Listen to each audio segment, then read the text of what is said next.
Curso de electromagnetismo. En este video veremos leyes de Kirchhoff. Al centro podemos ver a Gustav Kirchhoff y a la derecha podemos ver las leyes de análisis de circuitos, que incluye la ley de Ohm, voltaje es intensidad por resistencia, la ley de Watt, que explica el efecto Joule, es decir, potencia es voltaje multiplicado por corriente, y las leyes de Kirchhoff, que son dos, la ley de los nodos y la ley de las mallas. Los objetivos de la clase de hoy son, en términos de conceptos, primero, comprender la ley de los nodos, y en segundo lugar, comprender la ley de las mallas.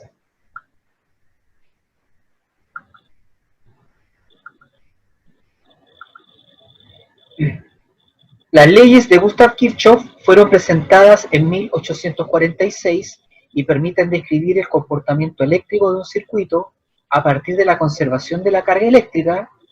Eso implica la ley de los nodos, y a partir de la conservación de la energía. Eso corresponde a la ley de las mallas.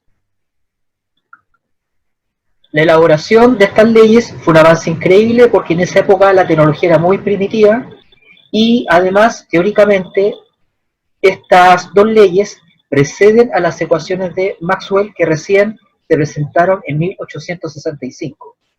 Es como exponer leyes de la tecnología antes de que esa tecnología existe. El origen lógico de estas leyes es el siguiente. A la derecha tenemos un circuito con resistencias en paralelo y podemos observar que la corriente neta, denominada I, al llegar al punto B, que es un nodo, se divide en I1 e I2. Además hay que recordar que la diferencia de potencial en R1 es igual a la diferencia de potencial en R2 y es igual a epsilon. En el circuito de la derecha se cumplirá que, primero, la carga eléctrica no se crea ni se destruye en ningún nodo, es decir, la carga que entra a un nodo, como el C o el B, es igual a la carga que sale por ese nodo. Por ejemplo, si nos fijamos en el nodo B, tendrá que cumplirse que Q, la carga total, tiene que ser igual a la carga 1, que fluye verticalmente hacia abajo, más la carga 2, que fluye horizontalmente hacia la derecha, pero dado que la carga es igual a corriente por tiempo, tendremos que I por delta T es igual a I1 por delta T más I2 por delta T. Esa es nuestra ecuación número 1. Recuerden que carga es igual a corriente por delta T. Además, la energía no se crea ni se destruye en ningún camino, subcircuito o malla. Una malla es un subcircuito, o sea, un camino cerrado por el cual circula la corriente. Cerrado significa que el punto de inicio es igual al punto final. Esto implica que la energía emitida tiene que ser igual a la energía consumida. No se gana ni se pierde energía neta. Por lo tanto, si medimos la energía por unidad de carga, es decir, joules dividido por coulomb, obtendremos que epsilon, que es el voltaje o diferencia de potencial de la batería, va a ser igual a I1 por R1 y también va a ser igual a I2 por R2, dado que el potencial, la diferencia de potencial en la resistencia 1 es igual a la diferencia de potencial en la resistencia 2. Por lo tanto, se podría escribir que epsilon menos I sub R1 es 0 y además epsilon menos I2 por R2 también es 0. A esto le llamamos ecuación 2. Luego, nuestras conclusiones anteriores, que se derivan de un circuito en paralelo, se pueden generalizar como las leyes de Kirchhoff. La ecuación número 1, que corresponde a la conservación de la carga, cuando se generaliza, se convierte en la primera ley de Kirchhoff, conocida como ley de los nodos o conservación de la carga eléctrica, y se resume diciendo que para cada nodo o punto de unión entre distintos cables, se cumplirá que la sumatoria de las corrientes que entran es igual a la sumatoria de las corrientes que salen.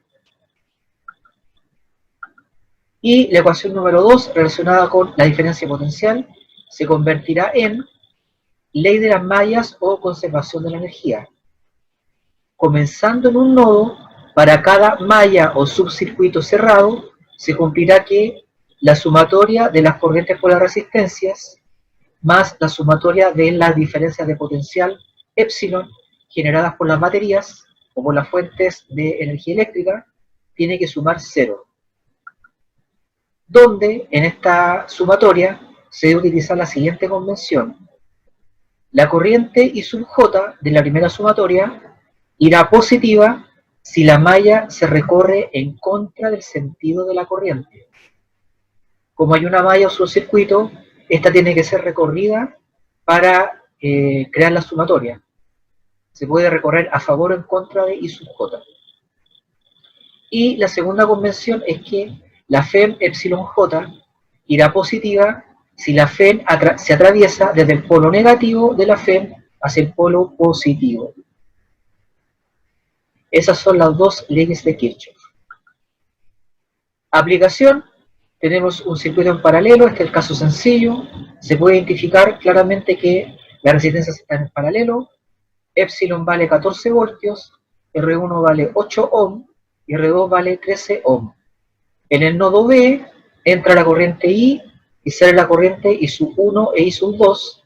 Y en el nodo C, por lógica, ingresa la corriente I sub 1 e I sub 2 y tiene que salir hacia D la corriente I, la corriente total. Dado el circuito de la derecha, utilice la ley de los nodos en el nodo B y la ley de las mallas para encontrar los valores de I sub 1, I sub 2 e I, y en la corriente neta. Primero aplicamos la ley de las mallas en la malla AEFD. Comenzamos en A, llegamos a B, entre B y E no hay nada, pero al pasar de E a F nos encontramos con R2, por la resistencia por la cual circula la corriente I2 que va hacia abajo, y nosotros justamente vamos hacia abajo, como en lugar de ir en contra de la corriente vamos a favor, I2 va negativa, quedaría menos I2 por R2. Después pasamos de F a C donde no hay nada, después de C a D donde no hay nada, y después de D a A, al llegar a A hemos cerrado el camino, pero al ir de D a A pasamos por la FEM, partiendo en el polo negativo y terminando en el positivo, por lo tanto, epsilon va positivo. La ecuación queda menos I sub 2 por R2 más epsilon es igual a 0, lo que implica que I2 vale epsilon sobre R2, es decir, 14 dividido por 13, y eso da 1.08 amperes. Aplicamos la ley de las mallas en la malla A, B, C, D. Entonces cuando vamos de A a B no hay nada, o un cable. Los cables no se cuentan evidentemente. Después al pasar de B a C nosotros vamos con R1 y justo vamos en ese paso vamos a favor de I sub 1, o sea que I sub 1 va negativo. Recuerden que va positivo cuando vamos en contra. Quedaría menos I sub 1 por R1. Después, al pasar de C a D, solo vamos caminando por un cable. Y cuando pasamos de D a A y cerramos el camino o la malla, atravesamos la FEM de menos a más, el polo negativo al positivo. Así que la FEM va positiva, más epsilon. Y eso es igual a 0. Por lo tanto, I1 es epsilon sobre R1, es decir, 14 dividido por 8, y eso da 1.75 amperes. Finalmente, aplicamos la ley de los nodos en el nodo B, y eso implica que la corriente que entra, que es I, tiene que ser igual a la suma de las corrientes que salen, I1 más I2. Y eso da 2.83 amperes. Esa es la corriente neta. Ahora podemos aplicar la ley de Kirchhoff al circuito que está a la derecha, donde hay dos baterías con valores epsilon 1 y epsilon 2. Hay dos resistencias R1 y una resistencia R2. En el nodo B entra la corriente I y a continuación sale I sub 1 e I sub 2. Y más a la derecha entre I sub 2 y sale la corriente I sub 3 e I sub 4. Los datos son, epsilon 1 vale 15 voltios, epsilon 2 vale 5 voltios, R1 vale 20 ohm y R2 vale 8 ohm. La idea es que con lo aprendido ustedes lo apliquen, utilicen la ley de los nodos y la ley de las mallas para encontrar los valores de I sub 1 e I sub 3. Si quieren pueden aplicar también otras ecuaciones para encontrar las otras corrientes, pero mínimo hay que encontrar I sub 1 e I sub 3.